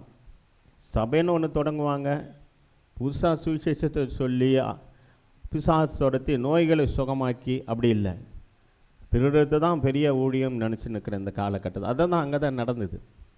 உண்மையை சொல்ல போனால் இது எந்த சபைக்கு சொல்லப்பட்டது? அங்கே வாசிங்க 16ஆம் வசனம். பவுல் கூடுமானால் பெந்தேகோஸ்தே பண்டிகை நாளிலே எருசலேமில் இருக்க வேண்டும் என்று தீவிரப்பட்டது நிமித்தம் தான் ஆசியாவிலே காலம் போக்காதபடிக்கு எபேசு பட்டணத்தை கடந்து போக வேண்டும் என்று தீர்மானித்ததினால் மறுநாளிலே சாமுதீவு பிடித்து துரோகிலியன் ஊற்றுத்துறையிலே தங்கி மறுநாள் மிலேத்து பட்டணத்துக்கு வந்தோம். இப்போ மிலேத்து பட்டணத்து என்ன பண்ணான்? மிலேத்திலிருந்து அவன் எபேசுக்கு ஆள் அனுப்பி சபையின் மூப்பரை வரவழைக்கிறான். எங்கிருந்து? மிலேத்திலிருந்து ஆள் அனுப்பி சபையின் மூப்பரை வரவழைக்கிறான். ஆகவே 18ஆம் வசனத்திலிருந்து நீங்கள் கடைசி வரைக்கும் வாசிக்கும்போது எபேசு சபை மூப்பருக்கு தான் இந்த அறிவுரை சொல்லுகிறார் பவுல் அப்போஸ்தலன். இது எத்தனை பேருக்கு தெரியும்? இந்த வசனத்தை மட்டும்தான் நீங்கள் பார்த்துருப்பீங்க. இந்த வசனம் யாருக்கு சொல்லப்பட்ட அறிவுரை? இது எபேசு சபை மூப்பருக்கு சொல்கிறாரு. அவர் என்னதுன்னா சொல்கிறார், நான் வெகு தாழ்மையோடும் மிகுந்த கண்ணீரோடும் யூதருடைய தீமையான சோதனைகளால் எனக்கு நேரிட்ட சோதனைகளாலும் நான் கர்த்தரை சேவித்தேன். புரோஜனமாக ஒன்றை நான் உங்களுக்கு மறைத்து வைக்காமல் வெளியரங்கமாக வீடுதோறும் உங்களுக்கு பிரசங்கித்து உபதேசம் பண்ணினேன். இப்போது நான் ஆவில் கட்டுண்டனா எருசலேமுக்கு போகிறேன். அங்கே எனக்கு நேரிடும் காரியங்கள் நான் அறியேன். கட்டுக்களும் உபத்திரவங்களும் எனக்கு வைக்கப்பட்டது என்று பரிசுத்த ஆவியானவர் பட்டணந்தோறும் தெரிவிக்கிறது மாத்திரம் அறிந்திருக்கிறேன். ஆகினும் அவர்கள் ஒன்றை குறித்து நான் கவலைப்படேன். என் பிராணனை நான் அருமையாக எண்ணேன். என் ஓட்டத்தை சந்தோஷத்தோடு முடிக்கவும் தேவனுடைய கிருபையின் சுவிசேஷத்தை பிரசங்கம் பண்ணும்படிக்கு நான் கர்த்தராகிய இயேசுவிடத்தில் பெற்ற ஊழியத்தை நிறைவேற்றவே விரும்புகிறேன் என்று சொல்லி 25ஆம் வசனம் சொல்றான் பாருங்களேன், படிங்க. இதோ நான் உங்களுக்குள்ளே சஞ்சரித்து தேவனுடைய ராஜ்யத்தை குறித்து பிரசங்கம் பண்ணினதை கேட்டவர்களாகி நீங்கள் எல்லாரும் இனி என் முகத்தை பார்க்க மாட்டீர்கள் என்று அறிந்திருக்கிறேன். தேவனுடைய ஆலோசனையில் ஒன்றையும் நான் மறைத்து வைக்காமல் எல்லாவற்றையும் உங்களுக்கு அறிவித்தபடியினாலே எல்லாருடைய இரத்த பழிக்கும் நீங்கி நான் சுத்தமாய் இருக்கிறேன் என்பதற்கு உங்களை இன்றைய தினம் சாட்சிகளாக வைக்கிறேன். ஆகையால் உங்களை குறித்தும் தேவன் தம்முடைய சுய இரத்தத்தினாலே சம்பாதித்து கொண்ட தமது சபையை மேய்ப்பதற்கு பரிசுத்த ஆவி உங்களை கண்காணியாக வைத்த மந்தை முழுவதையும் குறித்தும் எச்சரிக்கையாய் இருங்கள். இந்த சபைதான் பிற்காலங்களில் ஆண்டோடைய அன்பை விட்டு வெளியேறினது. நம்ம கண்ணீரோடு சொல்றான். உங்களை குறித்தும் ரொம்ப எச்சரிக்கையாக சொல்றாரு. எபேசு சபை மூப்பர்கள் வரவழைத்து சொல்றாரு, உங்களை குறித்து தேவன் தம் சுய இரத்தத்தினால் சம்பாதித்து கொண்ட சபை மேய்ப்பதுக்கு பரிசுத்த ஆவி உங்களை கண்காணியை வைத்த மந்தை முழுதும் குறித்து எச்சரிக்கையாக இருங்கள். நான் போன பிறகு மந்தை தப்பிவிடாத கொடிதான ஓநாய்கள் உங்களிடத்தில் எழும்பி உங்களில் சிலர் சீஷர்களை தங்களிடத்தில் இழுத்துக்கொள்ளும்படி மாறுபானவர்களை போதிப்பார்கள் என்று நான் அறிந்திருக்கிறேன். இப்படி கண்ணீரோடு உதைத்த சபைதான் ஆண்டோட அன்பை இழந்து போனது. கடைசியாக சொல்றது 35ஆம் வசனம். இப்படி பிரயாசப்பட்டு பலவீனரை தாங்கவும் வாங்குகிறதை பார்க்கிலும் கொடுக்கிறதை பாக்கியம் என்று கர்த்தராகிய இயேசு சொன்ன வார்த்தைகளை நினைக்கும் வேண்டும் என்று எல்லா விதத்திலேயும் உங்களுக்கு காண்பித்தேன் என்றான். இவைகளை சொன்ன பின்பு அவன் முழங்கால் படியிட்டு அவர்கள் எல்லாரோடு கூட ஜெபம் பண்ணினான். அவர்கள் எல்லாரும் மிகவும் அழுது, என் முகத்தை நீங்கள் இனி பார்க்க மாட்டீர்கள் என்று அவன் சொன்ன வார்த்தை குறித்து அதிகமாய் துக்கப்பட்டு பவுலின் கழுத்தை கட்டி கொண்டு அவனை முத்தம் செய்து கப்பல் வரைக்கும் அவனுடனே கூட போனார்கள். அப்போ கடைசியா கப்பல் ஏறுவதுக்கு முன்னால கப்பல் ஏறி ரோமாபுரிக்கு போகிறான். ஆனால் கடைசியாக அவன் இருதயமே எங்கே தான் இருந்தது? எபேசு சபை மேலே தான் இருந்துச்சு. அந்த சபை மூப்பரை கூப்பிட்டு, அப்பா இந்த மந்தை முழுவதும் கொஞ்சம் எச்சரிக்கையாக இருங்கப்பா, இந்த மந்தை பார்த்துக்கோங்கப்பா, இந்த சபையை பார்த்துக்கோங்கப்பா, கடைசி காலங்களில் இப்படிலாம் நடக்கும். நான் உங்ககிட்ட வரமாட்டேன். இனிமேல் நான் என்ன பண்ண மாட்டேன்? என் முகத்தை நீங்கள் பார்க்க மாட்டீங்க எபேசு சபை மக்களே. ஆகவே இந்த உருவாக்கின இந்த சபையை நீங்கள் என்ன பண்ணுங்கள், எச்சரிக்கையாக இருந்து பார்த்துக்கங்கன்னு சொல்லிட்டு கடைசியாக விடைபெற்று அவன் செல்லும்போது ஜனங்களெல்லாம் மிகவும் அழுது, என் முகத்தை நீங்கள் இனி பார்க்க மாட்டீர்கள் அவன் சொன்ன வார்த்தைக்காக அதிகமாக துக்கப்பட்டு பவுலின் கழுத்தை கட்டி கொண்டு அவனை முத்தம் செய்து கப்பல் வரைக்கும் அவனோடு கூட போனார்கள். இப்படி அன்பிலே வளர்க்கப்பட்ட சபை பிற்காலங்களில் அன்பை விட்டு போனது. இன்றைக்கு அன்பான சபை மக்களாகிய நாம் ஒரு பெரிய எழுப்புதலை சந்தித்த நம்முடைய சபை பெரிதான அற்புத அடையாளங்கள் நடந்தது. இங்கே பாரதியமாக இருக்காங்க. அன்னைக்கு வீட்டுக்கு போனேன், ஜெபம் பண்ண, என்ன போராட்டம். வியாதியே கிடையாது, பிசாசுதான். ஆண்டவர் விடுதலை ஆக்கினார். இன்னைக்கு அற்புதமான சபை நம்முடைய சபை. அவ்வளவு உழைப்பு, அவ்வளவு பிரயாசங்கள். ஆனால் ஒரே ஒரு நஷ்டம், ஆதிலிருந்த அன்பை நாம் விட்டு விட்டோம். ஆதிலிருந்த அன்பை நாம் விட்டு விட்டோம். இன்னைக்கு ஆண்டவரே, ஆதிலிருந்த அன்புக்கு என்ன திருப்பு. நம்முடைய சபை பொழுதுதான் எபேசு சபை பெரிதான அற்புத அடையாளம் நடந்தது. பிசாசில் துரத்தப்பட்டது. மந்திரவாதிகள் மனம் திரும்பினார்கள். பரலோக வாழ்க்கை குறித்து அதிகமாக நாம் உபதேசித்திருக்கிறோம்.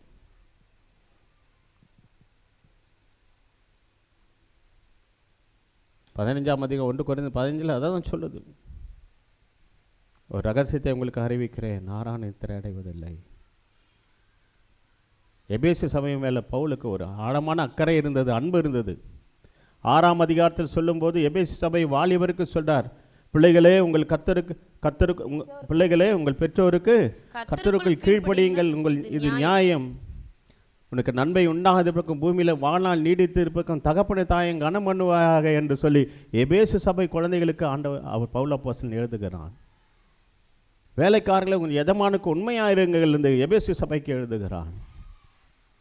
அவ்வளோ நேசித்து அவ்வளோ போதிக்கப்பட்ட அந்த அளவுக்கு வளர்த்தெடுக்கப்பட்ட சபை பிற்காலங்களில் அன்பை இழந்து போனது. எல்லாம் எழுந்து நிற்போமா? எல்லாம் எழுந்து நிற்போமா?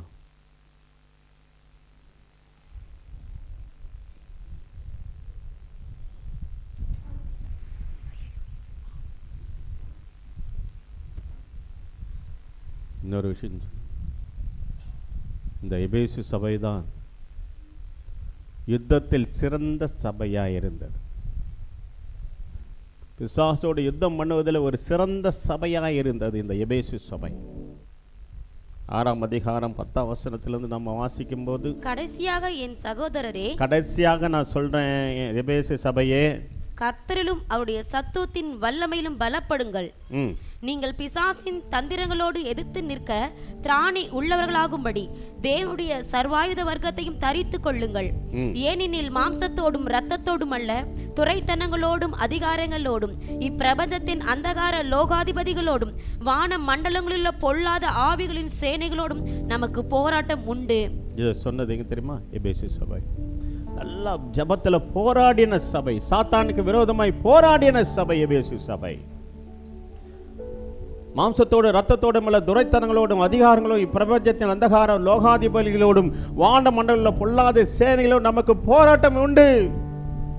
யுத்தம் செய்த சபை, ஜபத்தில் போராடி ஜெபித்த வானமண்டலத்தின் சேனைகளின் ஆவிகளை கட்டி ஜெயமெடுத்த சபை. ஆவி ஆனால் இந்த சபை ஆதிலிருந்த அன்பை இழந்து விட்டது. உண்மையாக இந்த எபேசு சபை பார்க்கும்போது நம்முடைய சபையை போலவே இருக்கிறது. இன்றைக்கு நாம் செய்ய வேண்டியது என்ன தெரியுமா? ஆதிலிருந்த அன்புக்கு நாம் திரும்புவோம். ஆதிலிருந்த ஜப ஜீவியத்துக்கு நாம் திரும்புவோம். ஆதிலிருந்த கிரியைகளை நடப்பிப்போம். அப்பெல்லாம் சின்ன பிள்ளைங்க பிசாசு துரத்துங்க. எனக்கே ஆச்சரியமா இருக்கும். சின்ன விளையாடுற பிள்ளைங்கெல்லாம் பிசாசு துரத்தும் தெரியுமா? விளையாடுற பிள்ளைங்கெல்லாம் பிசாசு துரத்த ரொம்ப சுலபமாக துரத்திட்டு போயிடும். எங்கே ஆதிலிருந்த அன்பு? எங்கே?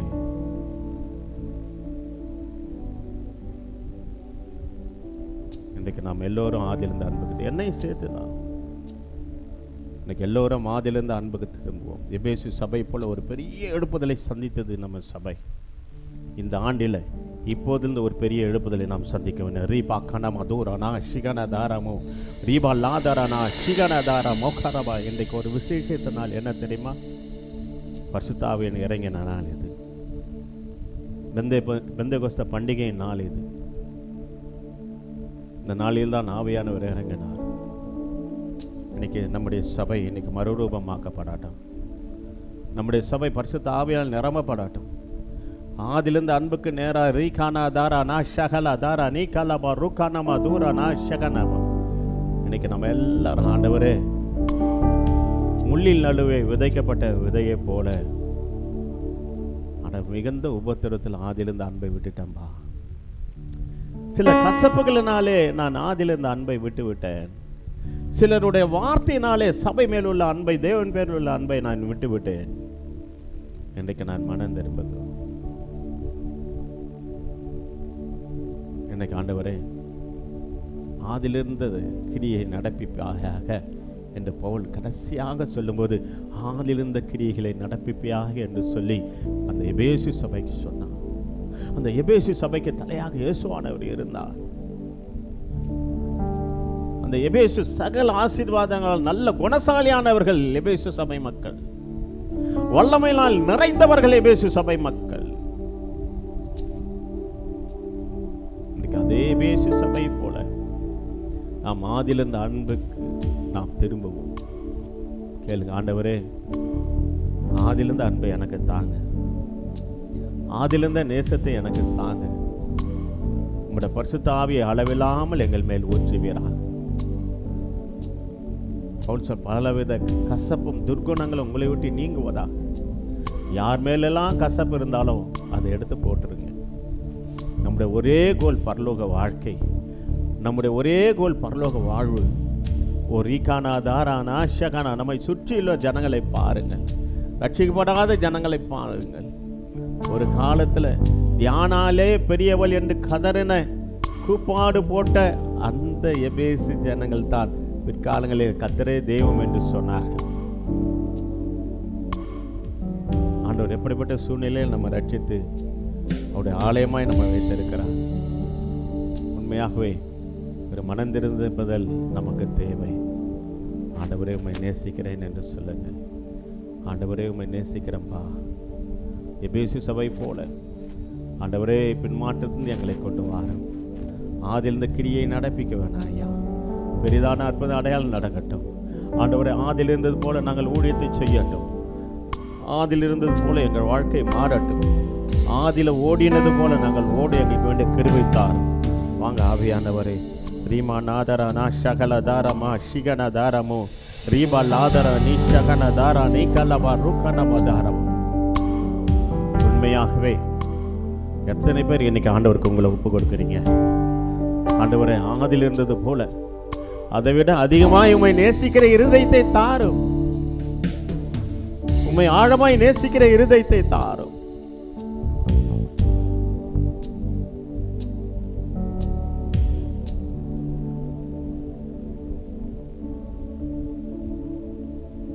நம் முழு மனதோடும் முழு பலத்தோடும் முழு ஆத்மாவோடும் முழு இருதயத்தோடும் தேவனாகிய கர்த்தரிடத்தில் அன்பு கூறுவாயாக. ரோமர் 5:5 சொல்லுது, பரிசுத்த ஆவினாலே தேவ அன்பு நம் இருதயத்தில் ஊற்றப்பட்டிருக்கிறது. அன்றைக்கு எத்தனை கிலோமீட்டர் நம்ம நடந்திருப்போம் வெயில்ல. ஆதில ஓடினவங்க யாரு? சாந்தி, எஸ்தர், ஜாய்சம்மா, ராதாம்மா. ஆதில எங்களோட ஓடின ஆதி நாட்கள்ல ஓடினவர்கள்.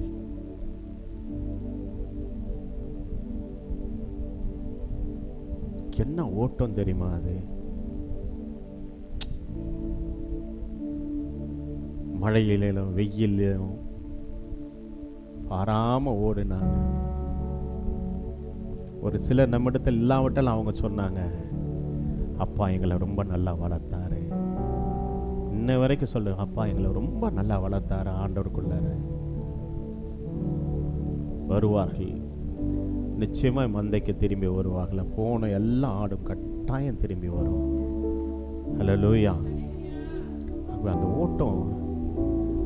சாந்தியெல்லாம் சின்ன பிள்ளை, அப்போ கல்யாணம் ஆன புதுசு, கை குழந்தை, அதெல்லாம் விட்டுட்டு ஊழியத்துக்கு போனாங்க. ஆசிரமா தான் குழந்தைகளுக்கெல்லாம் தாயா இருந்தாங்க. ஜாய்சம்மா, எஸ்தர், தேவ கிருபை, விட்டுட்டேன் தேவ கிருபை. என்ன ஓட்டம் தெரியுமா? தேவ கிருபை வாழ்க்கையில் எவ்வளோ காயங்கள் இருந்தது அந்த நாட்களில்.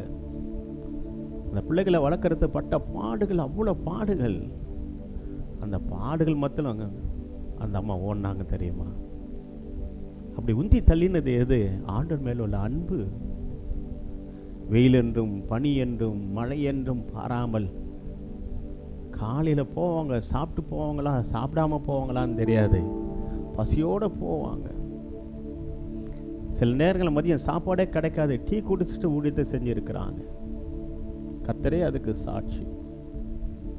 அதுக்கு பின்னால் வந்த பேட்ச் தான் குட்டிமா, காந்தி, சாராளம்மா, அந்த அந்த பிள்ளை பேர் மறந்துட்டேனே. பின்னால் என்ன, எஸ்தருக்கு பின்னால் சித்ரா அம்மா,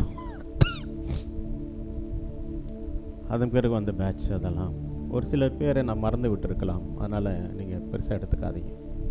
அதுக்கு பின்னால் வந்த பேட்ச் அதெல்லாம். அதனால் முன்னால் ஓடினாங்க தெரியுமா, அந்த ஓட்டம் தாங்க ரட்சிப்புக்கு பெரிய விஷயம்.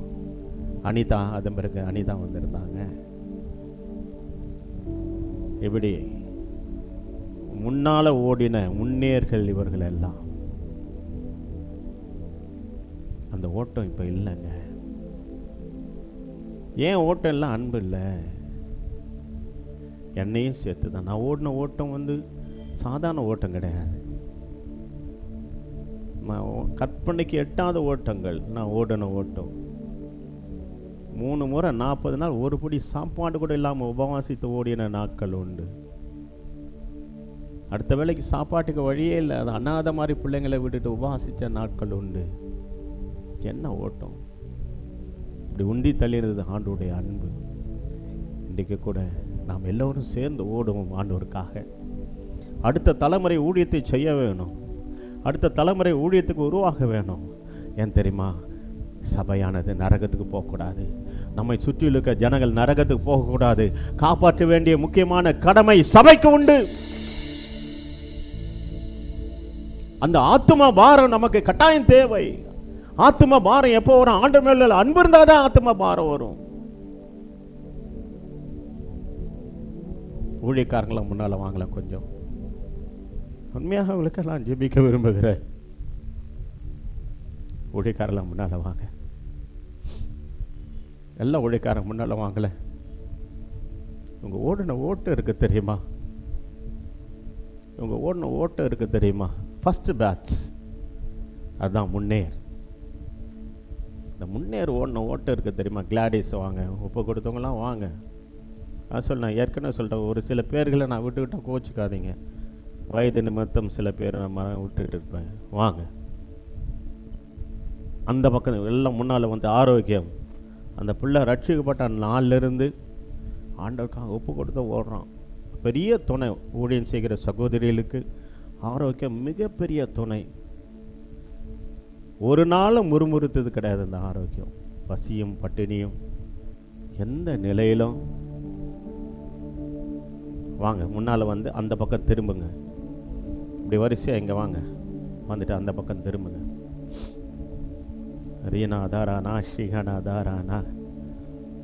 இவ்வளோ ஊழியக்காரர்கள் கொண்ட சபை நம்முடைய சபை.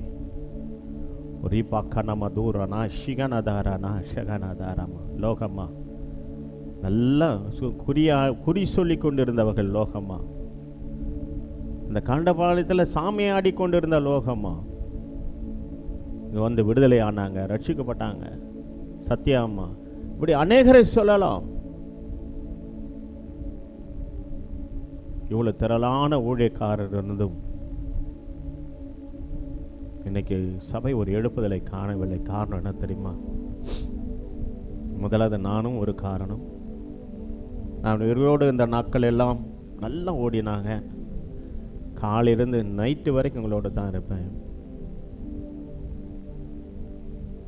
ஆகவே இன்று ஒரு எழுப்புதலை நம்முடைய சபை காண வேணும். இன்னைக்கு ஒரு பெரிய எழுப்புதலை நம்முடைய சபை காண வேணும். இப்போ கூப்பிடுங்க, ஆவியானவரை வாருங்க. எனக்கு எங்களை வல்லமையில் நிரப்புங்க. இந்த பெந்தெகோஸ்தே பண்டிகை நாளில் எங்களுக்கு ஒரு அபிஷேகம் வேணும் ஆண்டவரே. எங்களுக்கு ஒரு அபிஷேகம் வேணும். எங்களுக்கு ஒரு வல்லமை வேண்டும். தேவனுக்காக ஓடுவதற்கு எங்களுக்கு வல்லமை வேணும். இந்த சோர்வின் ஆவியிலிருந்து எங்களை விடுதலையாக்கும். அந்த நிர்விசாரத்தின் ஆவியிலிருந்து எங்களை விடுதலையாக்கும். இந்த உங்களுடைய வல்லமையினால் எங்களை நிரப்பும். உங்களுடைய வல்லமையினால் எங்களை நிரப்பும். உங்களுடைய அபிஷேகத்தால் எங்களை நிரப்ப. ரீபா கனமா தூரானா ஷிகனாதாரமோ, ரீபா லாதாரா நீ கல்லபா ரூகானமா தூரானா ஷிகனாதாரமோ. எங்கப்பா ஆனந்தி எங்கப்பா? அவங்கள நிக்க சொல்லு. ஒரு ராலாதாரானா ஷிகனாதாரா நீ கல்லமா. ஆனந்தி எங்கப்பா? அவங்கள நில்லுங்க. எல்லா ஊழியக்காரன் நில்லுங்க. ரீமா கனமா தூரானா ஒரு எழுப்புதல் இந்த சபைக்குள்ள வரணும். ரீமா கனமா தூரானா ஷிகனாதாரானா கரபா லாதாரானா ஷிகனாதாரமோ. இன்னைக்கு ஒரு மன ஆவியை கத்தர் ஊற்றுவாராக. ஒரு மன ஆவியை கத்தர் ஊற்றுவீராக. உண்மையாக சொல்றேன், இந்த நாளிலிருந்து ஒரு எழுப்புதல் சபைக்கு வந்து விட்டது. கரங்களை தட்டி ஆண்டவருக்கு நாம் நன்றி சொல்லுவோம். இந்த நாளிலிருந்து ஒரு பெரிய எழுப்புதல் சபைக்குள் வந்து விட்டது. எபேசு சபை எப்பொழுது அடையாளங்கள் நடப்பித்ததோ, எபேசு சபையை போலவே நம்முடைய சபை பெரிதான அற்புத அடையாளங்கள் செய்கிற சபையாய் ஆதியிலிருந்த நிலைக்கு நாம் திரும்ப வேணும். பார்த்தா செத்து போயிடும்னு எல்லாமே சொல்லிட்டாங்க, காப்பாற்றவே முடியாது என்று எல்லாரும் சொன்னாலும் கூட கர்த்தர் கிருபையாய் அந்த மகளை காப்பாற்றினார். இன்னைக்கு அந்த அம்மா ஊழியத்தை செய்கிறாங்க. இப்போ ஆதியிலிருந்த நிலைக்கு திரும்பி, நான் செத்து போயிருந்தா நான் என்ன பண்ணியிருப்பேன்? இன்னைக்கு ஆண்டவர் என்ன செஞ்சிருக்கிறார்? நம்முடைய ஒவ்வொரு வாழ்க்கையிலும் கர்த்தர் செய்ததை நினைந்து இப்போது ஆதியிலிருந்த அன்புக்கு நாம் திரும்புவோம்.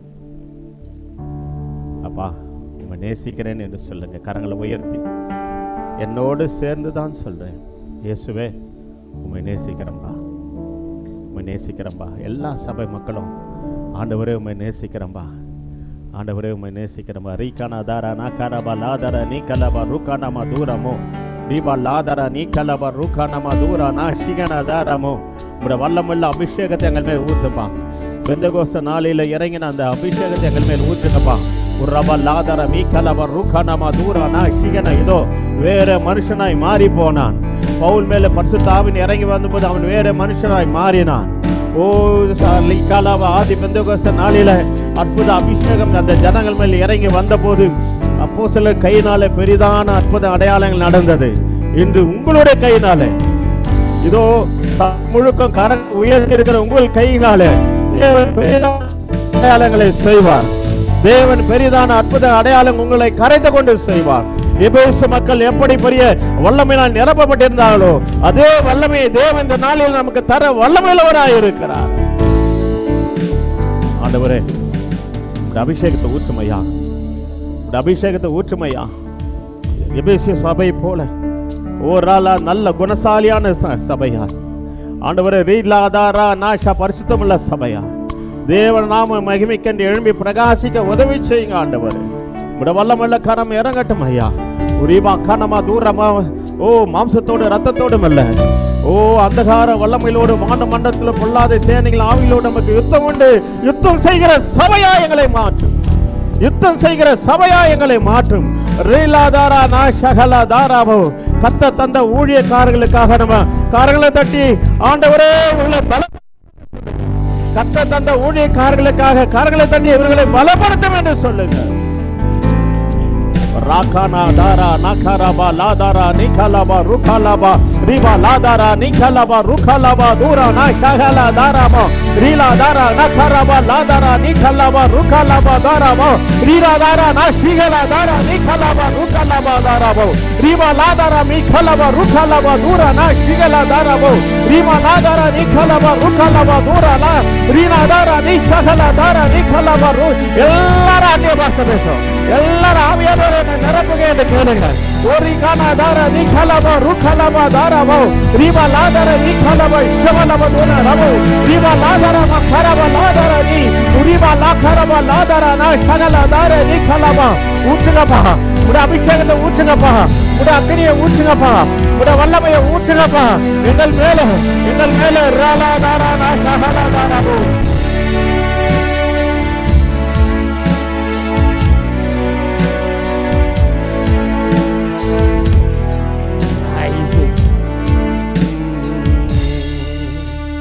மாம்சமான யாவர் மீதும் ஆவியை ஊற்றுவேன் என்றீ. மாம்சமான யாவர் மீதும் ஆவியை ஊற்றுவேன் என்றீ. குப்பர்வாளிவர் யாவரும் தரிசனம் சொல்வாரே.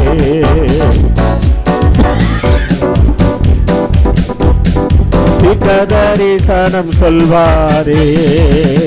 பொழிந்திடும் வல்லமை உன்னதத்தின் வல்லமை ஆவியின் வல்லமை இறங்கட்டும், வல்லமை இறங்கட்டும்.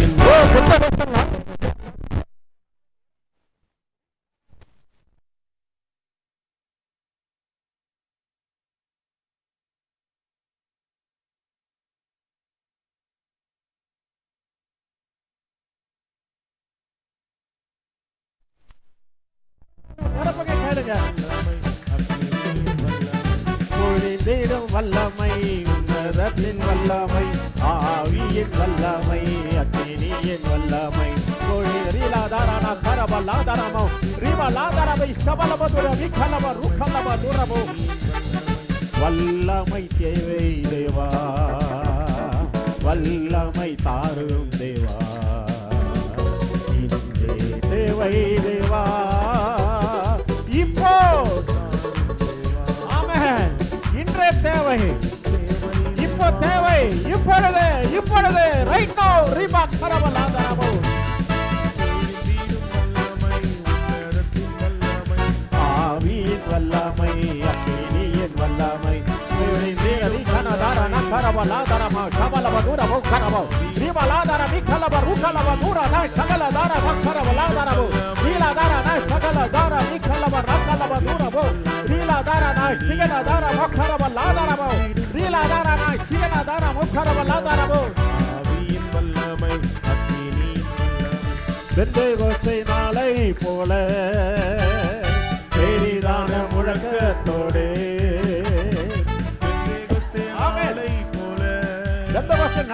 அபிஷேகங்கள் மேலே இறங்கட்டும் வல்லமையாக வரங்களினாலே நிரப்பும் வரங்களாலே நிரப்பும் வல்லமையாக இறங்க ஆவியானவரே வாங்க ஆவியானவரே வாங்க ஆவியானவரே வல்லமையாக இறங்க ஆவியானவரே வரங்களாலே நிரப்பும் ஆவியானவரே உரமா கரவ நூதரானா கீழப துரபோ fire in the name of Jesus அக்கினி வட்டி எரியட்டும் அக்கினி வட்டி எரியட்டும் அக்கினியின் வல்லமை அக்கினியின் வல்லமை அக்கினியின் வல்லமை ஒரு கலப தூரனா கரப லாக்கரபோ ஓ அக்கினியின் அபிஷேகம் எங்களை நிரப்பட்டும் அக்கினி இறங்கட்டும் பரலோக அக்கினி அக்கினி போடுவது அது இப்போதே பற்றி எறிய வேண்டும் என்று விரும்புகிறேன் சொன்னீரே அக்கினி போடுங்கப்பா அக்கினியை போடுங்கப்பா என் சபை பற்றி எரியட்டும் ஓ ரீகாலாதாராலா ரீலாதாரானா கரபலாதாரமோ ரீகாலாதாரானா சிகலாதாரமோ ரீலாதாரானா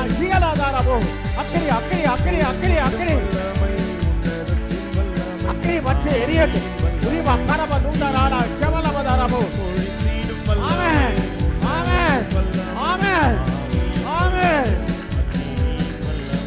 மீட்கப்படும் நாளே கண்டு முத்திரையான ஆவியை தாரும் மீட்கப்படும் ஓராலாதாரானா கரபா நீலாதாரானா சிகனதாரமோ ஆமென் நீலாவி என்று அழைக்க புத்திர சுவிகாரம் நீந்திடும்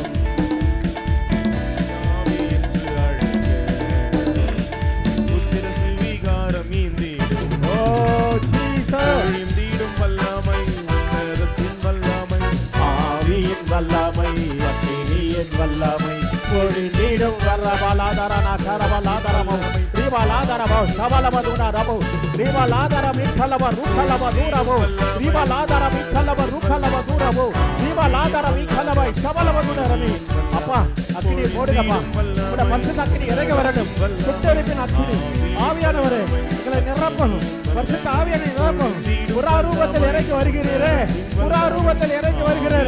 அநேக தரிசனங்களை காண்கிறார்கள் ஓராபால் மின்னலை போல ஓ இறங்கி வருகிற தரிசனத்தை சிலர் காண்கிறார்கள் புறாவை காண்கிறார்கள் இதோ தேவட அக்கினி fire in the name of Jesus ஆமென்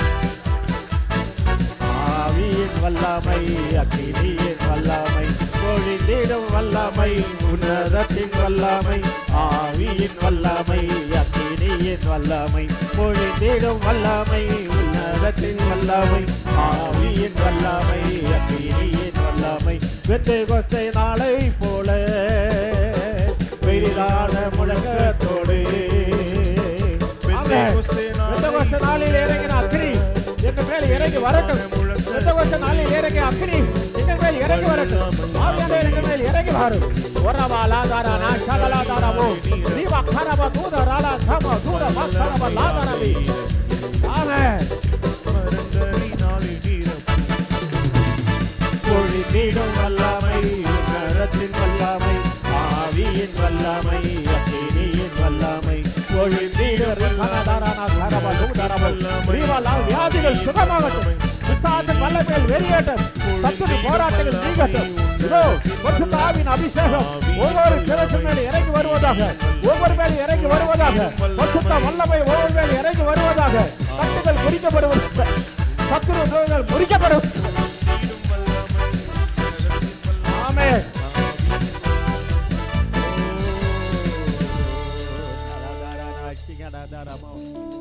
பலந்தாருமே, பலந்தாருமே, பலத்தா நிரப்பிடுமே. கரங்களை உயர்த்தி பலந்தாருமே. ஓ ஜீசஸ், பலந்தாருமே, பலத்தா என்னை நிரப்பிடுமே. அப்பா, எலியாவை போல சூறை செடியின் கீழே நான் படுத்து கொண்டது உண்மைதான் ஆண்டவரே. எலியாவை போல சூறை செடியின் கீழே படுத்து கொண்டது உண்மைதான் ஆண்டவரே. ஆனாலும் அப்பத்தின் தண்ணீரை குடித்து ஓட வைத்த தகப்பனே, அப்பத்தின் தண்ணீரை குடித்து எங்களை ஓட வைத்த என் தகப்பனே, 40 நாள் இரவும் பகலும் ஒரே பர்வதத்தை நோக்கி நடக்க வைத்த என் தகப்பனே, அந்த பலனை தாரும் ஐயா, பலனை தாரும் ஐயா, பலனை தாரும். இனி நான் சூறை செடி கீழே இருக்க மாட்டேன் ஆண்டவரே. சொல்லுங்க, நான் சூறை செடி கீழே படுக்க மாட்டேன். நான் சோர்ந்து போய் சூறை செடி கீழே படுக்க மாட்டேன். தேவனுடைய பர்வதத்தை நோக்கி நடப்பேன். பலன் தாருமே, பலந்தாருமே, பலத்தா நிறைத்திடுமே. பலந்தாருமே, பலந்தாருமே, பலத்தா நிறைத்திடுமே. பலனில்லா நேரத்தில் புது பலன் தந்து என்னை நீ தாங்கிடுமே. இடமில்லா நேரத்தில் தினம் மனம் தந்து நீர் என்னை நடத்திடுமே. நிறைய பேர் மனசுல நிலையில்லாத நேரம், இடனில்லாத நேரம், கண்ணீரின் நேரம், பாடுகள் நிறைந்த நேரம், உபத்திரம் நிறைந்த நேரம். அநேகருக்கு அநேக உபத்திரங்கள் உண்டு, அநேக பாடுகள் உண்டு. கண்ணீரின் பாதையில் அநேகர் கடந்து போகலாம். ஆனாலும் பலனை தருகிறவர் உன்னை திடப்படுத்துவாராக. உன்னை திடப்படுத்தி ஊழியத்தில் வல்லமை எடுத்து பயன்படுத்துவாராக. உனக்கு பலன் தந்த பரிசுத்த ஆவியானவரை எடுத்து பயன்படுத்துவாராக. எலியாவை வனாந்திரத்தில்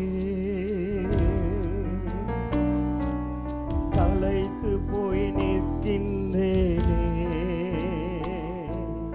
மன்னாவை தந்து மறுபடி நடக்க செய்யும். எலியாவை வனாந்திரத்தில் களைத்து போய் நிற்கின்றேனே. மன்னாவை தந்து மறுபடி நடக்க செய்யும். நடப்போம். பலன் தாருமே, ஒரு ஆளாதாரானாய் சிகலாதாராமோ. பலன் தாருமே, பலத்தா நடத்திடுமே. பலத்தாருமே, பலத்தாருமே, பலத்தா நடத்திடுமே. என்னை சுற்றியுள்ள மனிதர்கள் கஷ்டமா பேசுறாங்கப்பா, என்னை மனநோக பண்றாங்கப்பா, எனக்கு விரோதமா பேசுறாங்கப்பா, என் உறவே எனக்கு விரோதமா பேசுது. ஆண்டவரே, என்னை நேசித்தவர்கள் எனக்கு விரோதமாய் நிற்கிறாங்க. இதனால நான் சோர்ந்து போயிட்டேன் ஆண்டவரே, மனநொந்து போயிட்டேன் ஆண்டவரே, என்னால ஓட பலன் இல்லாம போயிட்டேன் ஆண்டவரே, எனக்கு பலம் தாருமே, பலம் தாருமே.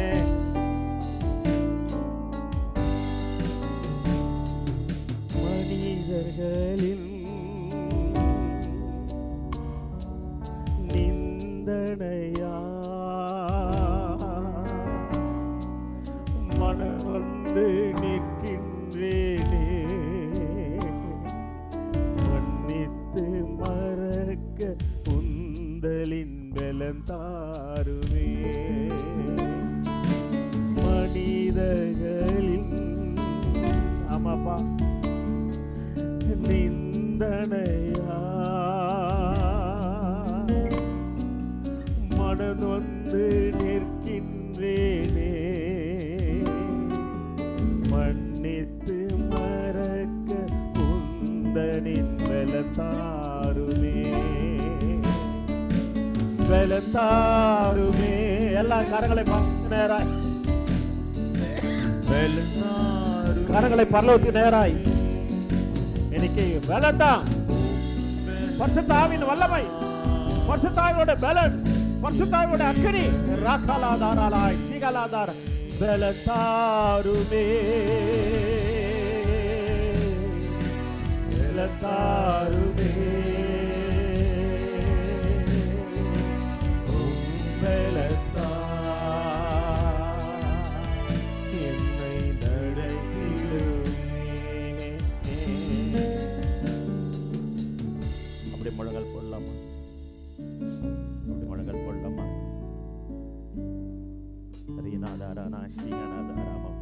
அப்படி ஊழியக்காரர் இங்கேயே முழங்கல் போடுங்க, ஊழியக்காரர்கள் இங்கேயே முழங்கல் போடுங்க.